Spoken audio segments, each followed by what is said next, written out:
Now on News 3 Live at 5, a congressional confession. Nevada Representative Stephen Horsford admits to an extramarital affair. Why he's going public with it now. Independent workers in Nevada now able to file for unemployment, but non-gig workers still wondering where their money is. It took me literally 2 months trying to communicate with someone and get through and make that site.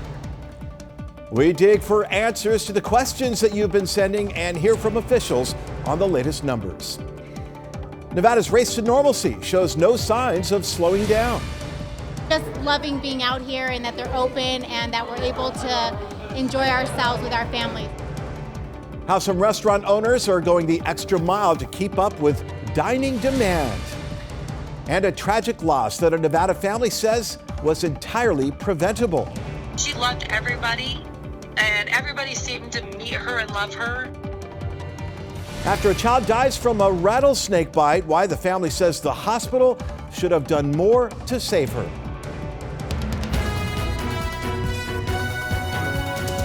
News 3 starts right now. Thanks for joining us at 5, everyone. I'm Gerard Romalo. We are just receiving new information about Nevada Congressman Stephen Horsford and his acknowledgement of an extramarital affair. A woman, a former intern for Senator Harry Reid, opened up about the affair on a podcast and on social media. While Representative Horsford did not confirm who the affair was with, he has sent News 3 a statement saying, in part, "It is true that I had a previous consensual relationship with another adult outside my marriage over the course of several years. I'm deeply sorry to all those who have been impacted by this very poor decision." For his full statement, we have it posted on our website. You can head to news3lv.com. Now to this. They sent me a Visa card, a Bank of America Visa card, and no money has ever gone on that card. I have my other line open right now. It's sitting on hold right now, music. In about 20 minutes, it's going to hang up on me. I sat down for over an hour and a half, constantly ringing, and I never got through. I mean, you know, and that goes on day after day. Weeks now from hundreds of Southern Nevadans asking why they can't get through to unemployment and why independent workers still can't file claims. Today is the first day that independent or contract workers can file claims, but officials warn it will be busy. As for those looking to file for regular unemployment, the site did shut down for several hours today due to routine maintenance. We learned that Nevada is expecting up to 70,000 gig workers seeking financial relief from the coronavirus. That's on top of the nearly 500,000 claims already filed by those laid off due to the pandemic. We did call the hotline ourselves for both the pandemic unemployment assistance and for regular unemployment claims, the same numbers that you've been calling, and we got this. Normal business hours are 8 a.m. to 5 p.m. Monday through Friday, except holidays. Please call back during those hours. Yeah, we are seeing your emails like these and digging for answers. Just about an hour ago, we did receive new information from Heather Korbolik. She's the director of the Department of Employment. She sent us this statement here, and it says that the Pandemic Unemployment Assistance Claims Portal went live right around 4:50 a.m. As of 3 p.m. today, more than 18,000 Nevadans had successfully filed claims on the system. Now, their offices have been receiving thousands of calls and have increased call center staff. And we'd like you to send us your 30-second videos of your efforts to get help through the system. What we're doing is taking those frustrations directly to the governor's office, to Governor Steve Sisolak, to get the answers that you're looking for. You can email us directly at vegaslost@news3lv.com. Nevada is 1 week into phase 1 on the roadmap to recovery, and it is off to the races for Valley restaurants as people seek back their normalcy. News 3's Alexis Gorey shows us how local eateries are keeping up with dining demand. It's been a week since restaurants were given the green light to reopen their doors again, and so far it's been a race to normalcy here at the district in Henderson as customers couldn't wait to eat at their favorite eateries again. Thank you. It's back to business for the local in Henderson, but not back to normal. At the local, it's been insane. It's been phone calls nonstop, wanting to make reservations. Me Gusta Tacos and the local co-owner Chris Connor says his employees are used to a fast pace. Being a small business with fewer employees, it made it that much easier to open. Oh my God, it feels wonderful to be out and about and breathe some fresh air and support your local businesses out here. After its business took a 20% decline during the closure, Connor says the demand is high and sales are great. But we are turning people away because we're only allowed 15, 16 people in-house, no bar. And in North Las Vegas. It almost brings tears to my eyes. I mean, it's been such a process, and our guests, our customers have been so loyal. Texas Roadhouse, a dining room that used to fill 60 tables, now at half capacity. It's not as stressful inside as it still is trying to get all the orders out to go. That's a challenge. We're not necessarily built to be 50% to go. The managing partner, Steve Dunn, says they are evolving every day to make sure both roadies and customers are taken care of. Everybody kept their social distancing and the food was great. It's always great here at Texas Roadhouse. Both customers and employees are adjusting to a new way of dining. Cheers. Cheers. And for those who aren't comfortable dining in just yet, many restaurants across the valley are still offering to-go and delivery options. In Henderson, Alexis Corey, News 3. All right, Alexis. Meantime, Governor Steve Sisolak says there's no set date yet for phase 2 of reopening in Nevada. He says it could take 2 weeks to analyze the impact of phase 1, but some good news, Nevada is on day 20 of a downward trend when it comes to the percentage of people testing positive. Governor Sisolak says health workers conducted 17,000 COVID-19 tests just last week. We have capacity at a lot of our testing facilities, and for a long time we didn't have enough testing. We're only testing symptomatic individuals. We weren't testing anybody that was asymptomatic. Now anyone can come and get a test. That brings us to Nevada's latest numbers. Only 48 new cases of COVID-19 reported in Nevada today, pushing the total to just under 6,700. The bulk of them, nearly 5,300, here in southern Nevada. The virus has killed 345 people so far in our state. And here's another look at the growth rate in our state. It is a downward trajectory in both new cases and deaths, with a less than 1% change in new case growth. A caravan is now making its way from Atlanta to Brunswick, Georgia, calling for justice in the killing of Ahmaud Arbery. It left Atlanta this morning on the 4-hour-long trip to the small community. This group accusing 2 district attorneys involved in the case of mishandling the investigation, and they are demanding that they resign. 25-year-old Arbery was shot and killed on February 23rd, but the father and son suspects were not arrested until weeks later and just days after the video surfaced online. On News 3 Live at 6, a local caravan calls for justice for Ahmaud Arbery. We will have their message to the courts. It is a tragic story which leaves a lot of questions. A 3-year-old girl is dead after she was bitten by a rattlesnake in northern Nevada. Now the family is angry with a hospital that first treated the girl, claiming she could have survived. Karen Bush-Jose talked to the family, who says they are in disbelief. Everybody seemed to meet her and love her. Alyssa Johnson was just 3 years old when she passed away from a rattlesnake bite a few days ago. Her and her family were walking near their home in Winnemucca when she was bitten. And he caught her calm within a second and started running with her and kept her calm. Alyssa was immediately rushed to the Humboldt General Hospital, where the family says she was denied life-saving anti-venom for 3.5 hours. They say doctors said Alyssa didn't need the treatment. They told us both that they had it. That she didn't need it.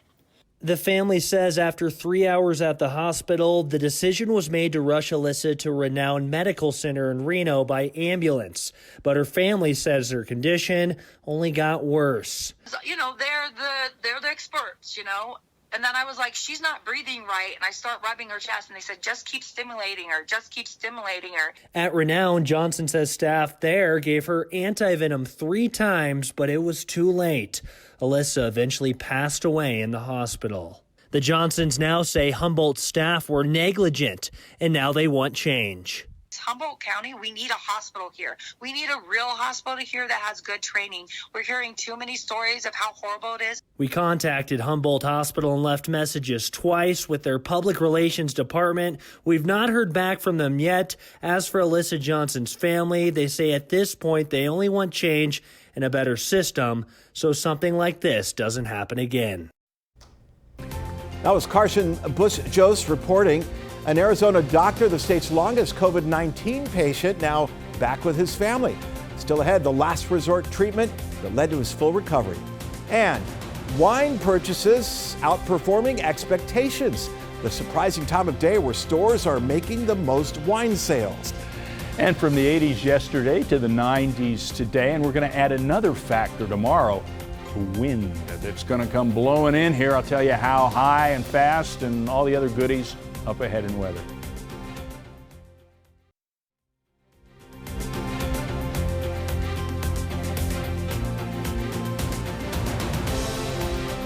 A doctor in Arizona was given just 48 hours to live, but now he's made an extraordinary recovery from coronavirus. Dr. Carl Vidal was not expected to survive, but a last-minute medical intervention saved his life. He was placed on an ECMO therapy machine for 2 weeks. The machine functioned as an artificial lung of sorts, and it actually saved his life. Dr. Vidal is now back with family after showing signs of major improvement, in therapy. I know there's been prayer chains from people I've never met before that were praying for me to get me through this. And now we know that God's answered those prayers because I'm still here. Amazing. Vidal spent 28 days in a medically induced coma and 55 days fighting for his life at the hospital. A birthday surprise. What? So cool. This is the coolest thing ever. How a local family celebrated a 10-year-old's birthday with one simple gesture. Bringing floating happiness during tough times. That's what one Summerlin family is now doing during this COVID-19 quarantine. As News 3's Kyle Wilcox explains, the Turner family is spreading joy and having fun doing it. 9-year-old Layla Abuzay was in for a surprise. What? So cool. This is the coolest thing ever. I love it. Just 2 days shy of 10, she got an arrangement of balloons to help celebrate her birthday during quarantine. Yeah, this is amazing. I think it's so amazing that this made my birthday. Something as simple as balloons put her heart on cloud 9. It's really pretty. I love it. That's the exact result Carly Turner was hoping for. With some love and thousands of balloons, Turner and her 2 daughters got to work. Their mission, make sure folks have a reason to smile on their birthdays while in quarantine. We thought we want to keep doing this, and so I just put it out on my social media. Hundreds of requests began pouring in, and people from around the valley are loving her creative idea. Not as much as Turner and her girls, though. We have a lot of fun. We have a lot of fun coming up with color schemes and different designs. In the beginning, we were making the numbers. We love to help a lot, and we're really excited once we see new designs. For Turner, who is an event planner, making balloon bouquets serves as an escape during this pandemic. It's been such a blessing for our family. The smiles on people's faces make the work worth it for them. I like that it makes people happy, because this is kind of like a scary time. If you'd like to request some balloons from Turner, visit our website at news3lv.com for more information. In Summerlin, Kyle Wilcox, News 3. Good to see those smiles. Well, the Grand Canyon is now partially reopened to the public. Good news there. The park closed on April 1st, and it was one of the last big national parks to shut down. Hiking trails, visitor centers, hotels, and restaurants remain closed, unfortunately. Some restrooms are also now open to the public. Park officials say the South Rim entrance is open only in the mornings. The Grand Canyon is expected to open Memorial Day weekend with increased access and extended hours.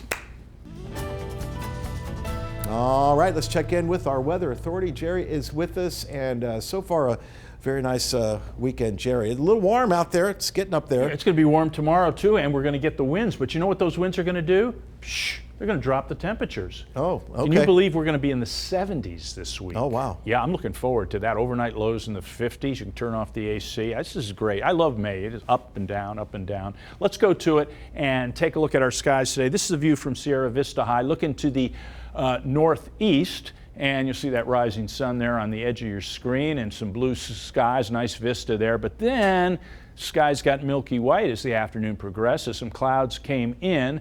They're associated with a system that's moving up to our north and is only going to affect us in terms of winds and then eventually lower temperatures. We're not going to get any moisture out of it.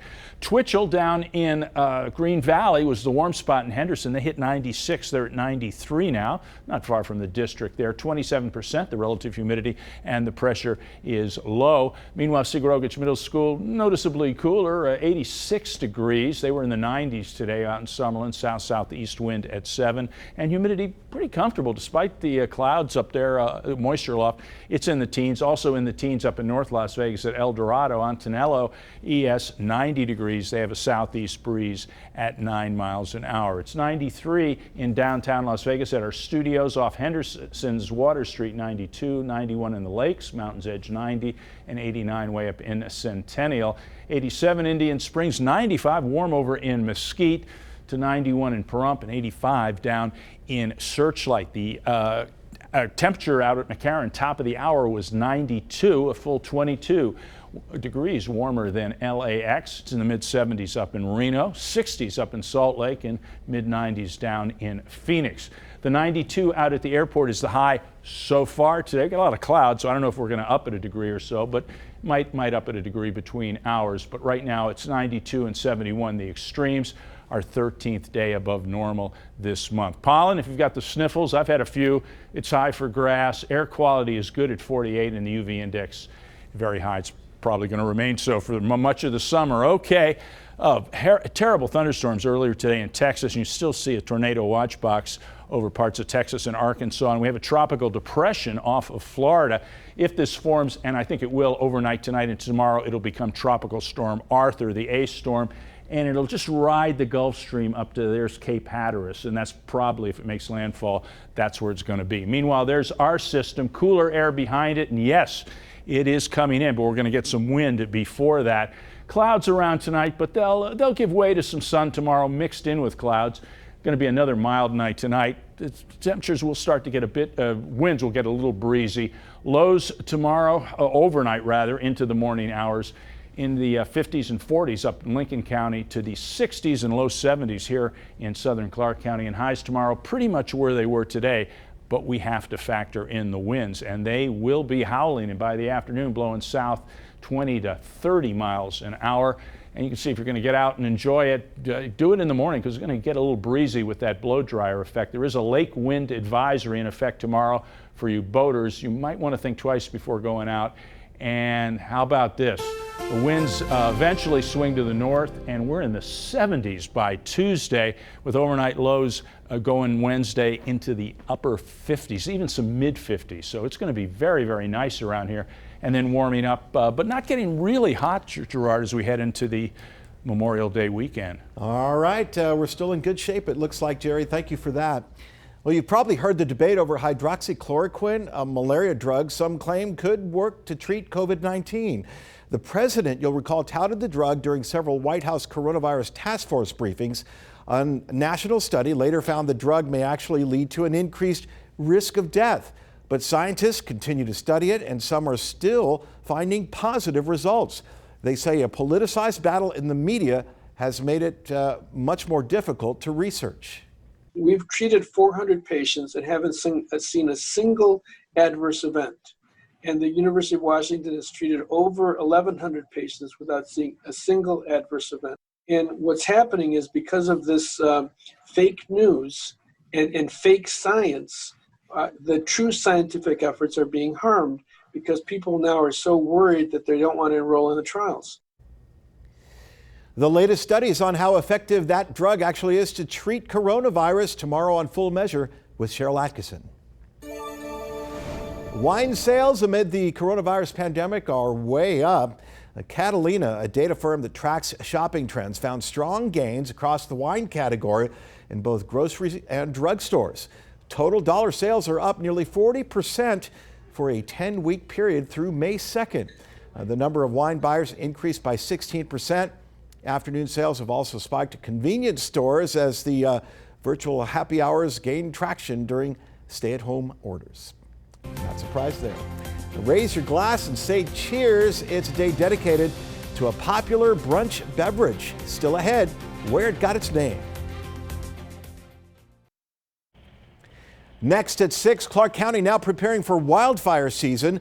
The new resource to help local firefighters reach the tough terrain. Plus, how UNLV honored its student athletes who were set to graduate today until coronavirus canceled spring commencement ceremonies. That's ahead in sports at 6. Well, raise your glass if you feel so inclined, because it is National Mimosa Day. Every May 16th, it is time to pop the champagne and mix it with an equal amount of orange juice. The classic cocktail dating all the way back to the 1920s. It is named after a golden yellow flower with a fragrant scent. Though the mimosa typically has orange juice as a mixer, any fruit juice paired with champagne counts just the same. And they are delicious. Thanks for watching, everyone. Nightly is straight ahead. We're back at 6 o'clock.